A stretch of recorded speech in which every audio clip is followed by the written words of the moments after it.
dropped to my knees on the Shaw family doorstep because Natalie Shaw told me to. Her voice was sharp, cold, and loud enough for everyone inside to hear. "Neil," she said, "apologize to Matthew, or I'll humiliate you in front of everyone." I looked up, and Matthew, my own brother, stood behind her, wearing a smug little smile like he'd already won.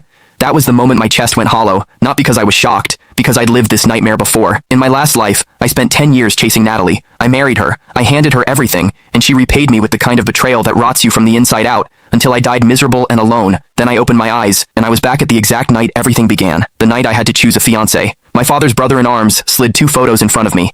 2 daughters from the Shaw family. Everyone expected me to choose Natalie, the second daughter. I didn't. Without hesitation, I picked the eldest, Yvonne Shaw. The room went silent. People stared like I'd lost my mind, because everyone knew I was supposed to be obsessed with Natalie. But I wasn't obsessed anymore. I was done. Natalie stepped closer, arms crossed, eyes full of contempt. "So you've set your sights on me," she said, like I was a joke. Then she lowered her voice and said something that made my blood turn cold. "I'll marry you, but my heart belongs to Matthew. As long as you stay out of our way, you can have the title of husband in name." In my previous life, she never dared say it out loud. So why was she saying it now? Because she wasn't the only one who came back. A moment later, Matthew arrived, and his eyes never left Natalie. Natalie's expression changed instantly. She rushed into his arms like the world disappeared. Matthew pretended to hesitate, just enough for show. "Natalie, you're Cole's fiancé. This isn't proper." Natalie didn't even look at me. "If he blames you," she said, "then he can forget about marrying me." They walked away hand in hand. I stood there holding Yvonne's photo, smiling to myself. Fine, take her. This time, I wasn't fighting for Natalie. I was letting her choose her own ending. Days passed. Matthew posted nonstop. Photos, captions, little hints meant to humiliate me. Natalie called, furious, demanding I apologize to Matthew like I was the one who did something wrong. I agreed.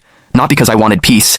Because that night, both families were gathering to formalize the engagement, and I was finally going to end this, publicly. Inside the Shaw house, Natalie stood tall, already acting like she'd won. She stepped forward to take my arm. Then Frank Shaw, her father, reached out. He took my hand, and he took Yvonne's hand, and he placed them together. Yvonne's face lit up, radiant. She looked at me and asked, "Cole, are you ready to spend the rest of your life with me?" Click the link in my bio to get the full story for free.